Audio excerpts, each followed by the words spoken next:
हम री मात्रा वाले शब्दों से बने वाक्यों को सीखेंगे, ठीक है? Yes ma'am. तो देखिए ग्रीन बोर्ड पर पहले से मैंने कुछ वाक्य लिखे हैं। मैं इन वाक्यों को पढ़ूंगी, आपको इसका अर्थ बताऊंगी और आपको क्या करना है, इन वाक्यों में जो री मात्रा वाले शब्द हैं उन्हें छांटकर मुझे बताना है, ठीक है? Yes ma'am. तो देखिए पहला वाक्य क्या है, एक मृग वृक्ष के नीचे तृण खा रहा है। इसका अर्थ क्या है, एक मृग, मृग मतलब हिरण, एक जो हिरण है, वृक्ष मतलब पेड़, ठीक है? देखिए दोनों में री की मात्रा है, तृण में भी री की मात्रा है, वृक्ष में भी री की मात्रा है। के नीचे, उसके नीचे तृण खा रहा है, तृण मतलब तिनका, ठीक है? अब बताइए इस वाक्य में कुल कितने री की मात्रा के शब्द हैं? तीन। कितने शब्द हैं? तीन। पहला शब्द क्या है? मृग, सब बच्चे बोलिए मृग। मृग। फिर है वृक्ष, वृक्ष। तृण। तृण। अब दूसरा वाक्य है, स्मृति नृत्य कला में उत्कृष्ट है। स्मृति जो है नाम है एक लड़की का, ठीक है? वो नृत्य कला यानी कि जो नृत्य करते हैं, जो डांस करते हैं, ठीक है?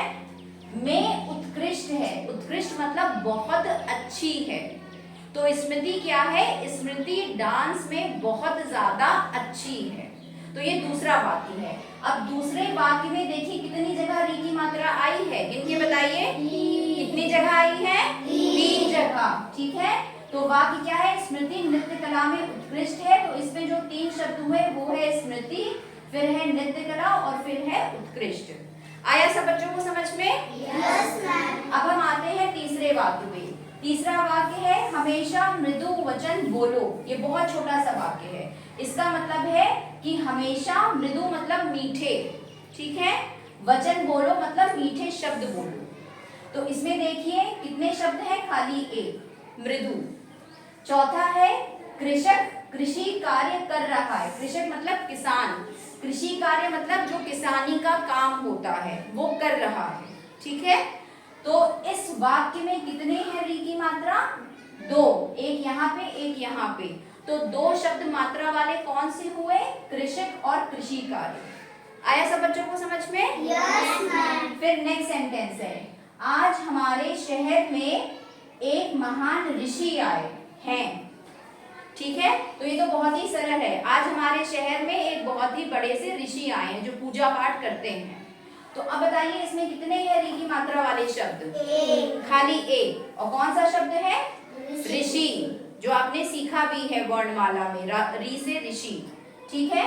अब हम आते हैं दूसरी तरफ। यहाँ पर लगभग 4 वाक्य हैं, ठीक है?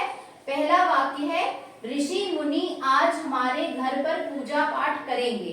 तो यहाँ पर भी देखिए ऋषि का प्रयोग हुआ है, ठीक है? तो ऋषि मुनि आज क्या करेंगे? हमारे घर पे पूजा पाठ करेंगे। ऋषि क्या करते हैं? पूजा पाठ करते हैं, ठीक है? तो इसमें कुल कितने वाक्य हुए? सॉरी, कितने शब्द हुए री की मात्रा वाले? एक ही शब्द में तो खाली री की मात्रा है, ठीक है? उसके बाद नेक्स्ट है जागृति श्रृंगार कर रही है। जागृति एक लड़की है, ठीक है? और वो क्या कर रही है? वो श्रृंगार कर रही है। श्रृंगार मतलब सजना, मेकअप करना। तो जागृति क्या कर रही है? वो श्रृंगार कर रही है। तो यहाँ पर देखिए कितने हैं री की मात्रा के शब्द? 2। पहला है जागृति और दूसरा है श्रृंगार। मृग जंगल में दौड़ रहे हैं। मृग क्या कर रहे हैं? जंगल में दौड़ रहे हैं। तो इस वाक्य में कितने शब्द हैं री की मात्रा के? एक, मृग। फिर आखिर है ऋषभ अमृतसर घूमने गया है। अब यहाँ देखिए री लगा हुआ है, ठीक है? तो ये लड़के का नाम है ऋषभ और वो कहाँ गया है? वो अमृतसर घूमने गया है। तो अमृतसर में भी देखिए री लगा है। तो सब बच्चों को री की मात्रा के शब्द आए? Yes ma'am. तो इस तरह से आप मात्रा युक्त शब्दों का प्रयोग करके जो भी मात्रा पे आपको वाक्य बनाने हैं, वाक्य बनाकर, ठीक है, उसको आप सीख सकते हो। तब तक सभी बच्चे इसे अपनी नोटबुक्स में नोट कर लीजिए।